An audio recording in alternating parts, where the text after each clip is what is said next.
So I'll let you know when we're actually live. Okay.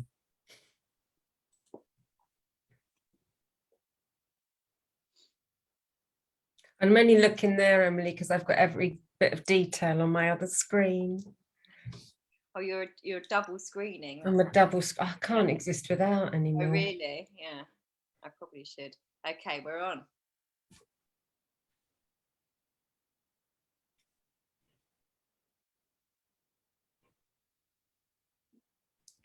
We are live.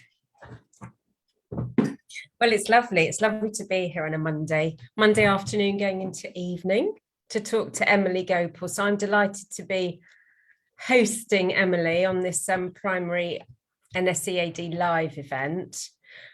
We've had quite a few, and this one is called Let's Talk About Cultural Capital. So it's really exciting half an hour Q&A chat with Emily, and actually it comes before you're going to be doing your cultural capital session as part of the NSEAD conference series on July the 14th, and there's a link to that in the chat. So please, if you're here and you're listening, do have a look at that and do enroll on it, because I think it'll be really interesting. I'm just going to do a really quick introduction to Emily. She's an expert in primary art and design in education and has written a brilliant book, back in 2017, but is actually importantly also you're one of the leads, aren't you, for the anti-racist in education art action group for NSEAD, and which is producing some brilliant materials. And as I say, you're going to be leading a session as part of the summer series conference what we've got going at the moment, which is fantastic.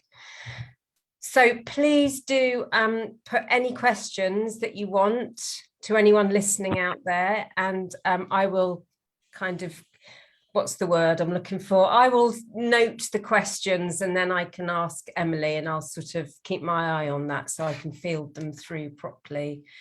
But really, I'll hand over to you, Emily, if you want to do your own introduction, and then we can see how it goes from there. And if any questions come up, we can answer those. And I've got questions for you as well. So thanks, Susie. Yeah, that book, it seems like quite a long time ago now. It was obviously pre-COVID, which puts everything in a weird kind of time zone.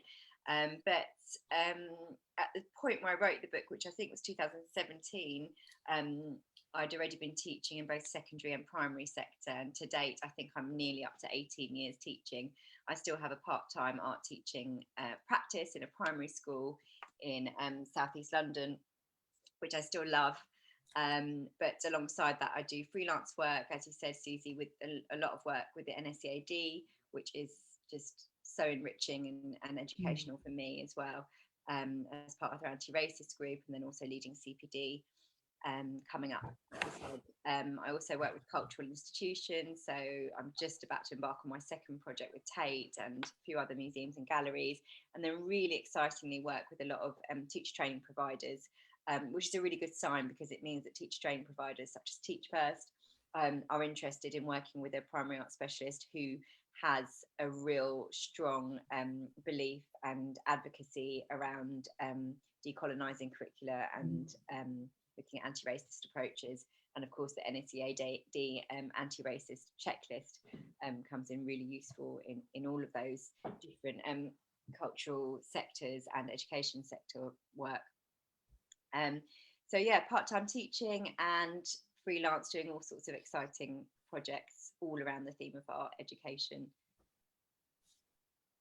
So what should we sort of think about your session, because it's like a little preview really, isn't it? And I guess really plain simple question is, well, what is cultural capital then? How are you going to be talking about that? Yeah, so cultural capital is one of those things. I think it was spoken about quite a lot sort of pre-pandemic, and I know that a lot of schools were having sort of CPD sessions and talking about how they were going to increase cultural capital because it was released in one of the Ofsted documents.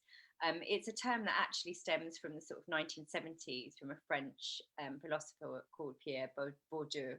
Sorry to anyone French if I've said that really wrong. You did that quite well. And it was a term that he used to describe the ways in which individuals can access social mobility through having gained the cultural knowledge that opens up certain areas of society to them. So it's thinking about things like access to what is considered high culture within a society.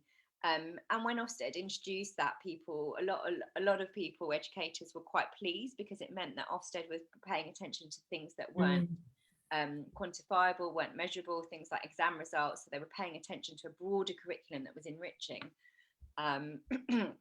So yeah, in a nutshell, and obviously in my CPD I'll probably talk in more detail about that, but in a nutshell, that's kind of what it is and how it came to be in the education. And sort of that's sort of education in a broad sense. So how would you define it as being important in primary art education? So I think in both secondary and primary, actually, one of the ways that it was interpreted and is important, I believe also is important in primary and secondary, is about access to cultural institutions, access to different forms of art.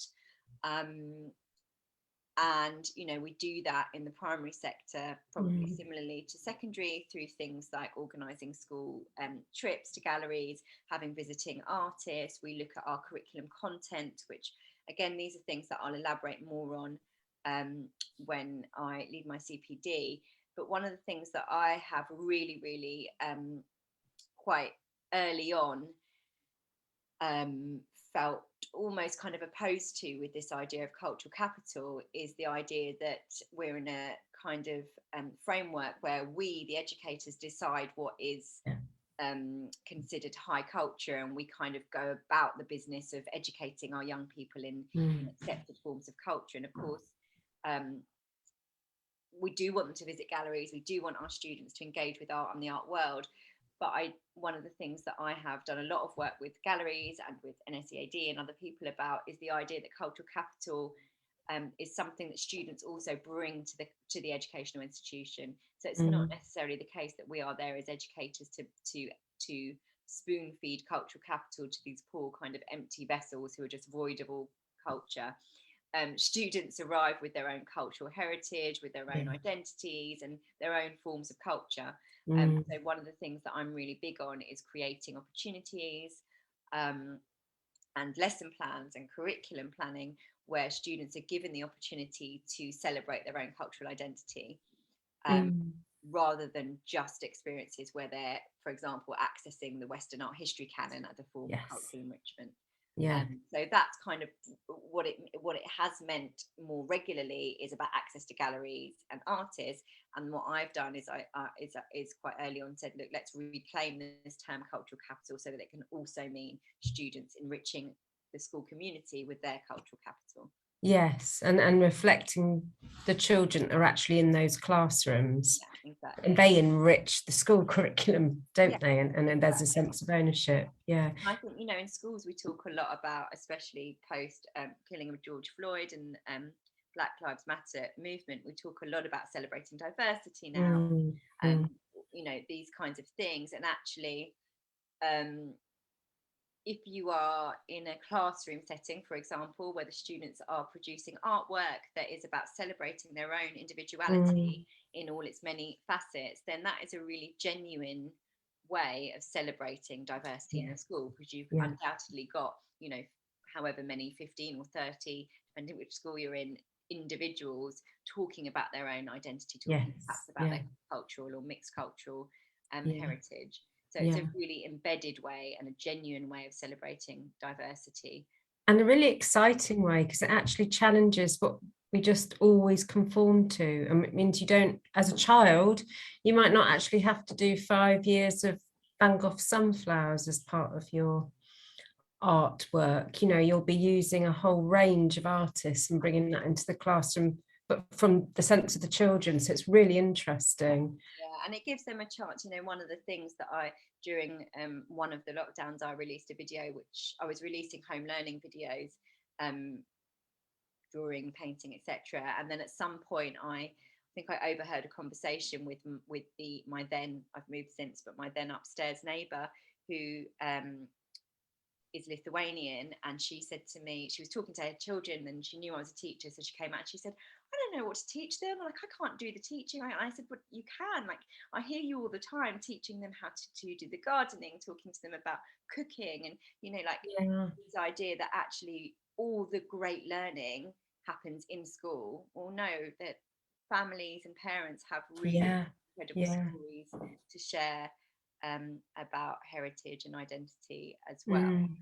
And which is fascinating. And I love, and actually possibly lockdown helped shift that very slightly, because children were learning from home, what in variety of sort of home circumstances, but we all have our sort of family cultures and traditions and backgrounds. So is there a kind of, I suppose what might be quite interesting is whether there's a particular example. I mean, you're going to talk about this in a lot more detail, obviously, at your CPD, when you do the CPD, but a success story that you've had that would relate to this, that might be interesting to share. I think so. Some of the things I'll talk about in the CPD is ideas for leading students through schemes of work or projects where they celebrate their own cultural identity. And we do that by looking, not in the way that, for example, just to use the Van Gogh sunflower example, not in the way that we show the artist, we show the piece of work, and the students then reproduce the subject matter and the media, but in a way that we look at artists who do the same. We look at examples of artists who celebrate their own cultural identity, and say, for example, you've got 4 artists that you're looking at who do that. Their outcomes might be different. They might be an installation artist, a collage artist, painter, and whatever. But thematically, they're all doing that thing of celebrating cultural identity, whether it's mixed or whatever. So I'd say that's a slight shift away from what we normally do, which is look at a piece of work or an artist and then seek to replicate their work. So that's one way that it's successful, is that shift. But also, I think one of the other things that I look at a lot is how to just introduce a broader range of artists to our students, so that we don't rely on that Western canon, the gang, as I call them. And then when you do that, you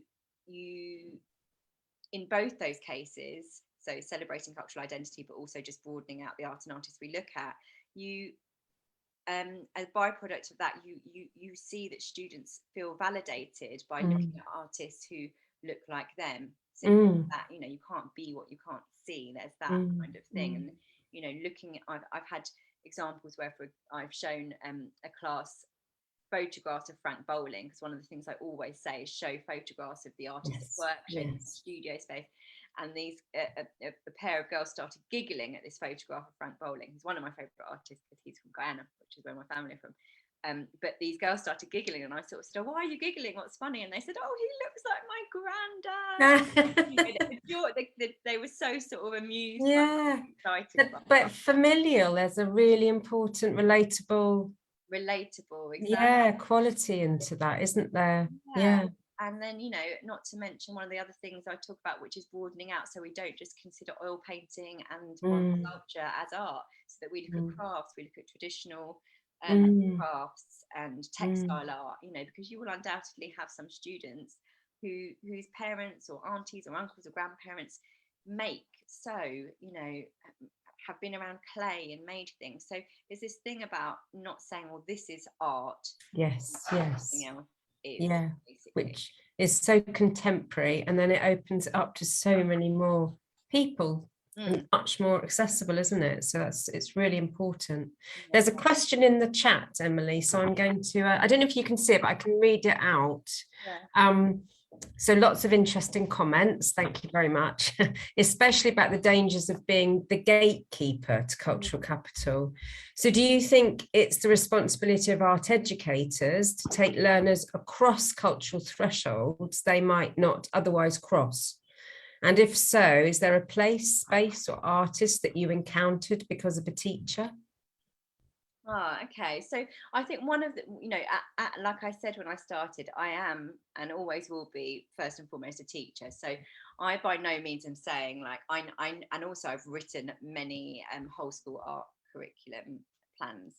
and there's no way that you can fit everything in. So if we start going, oh, have we got this, have we got someone from this part of the world, have we got someone who looks like this, have we got, yes, possible. So I think one of the things, actually almost inversely to the question, one of the things we mustn't do is feel the pressure to be you know, absolutely inclusive, because it's impossible, you know, the same way that it's impossible to cover every genre, every art movement. So we have to kind of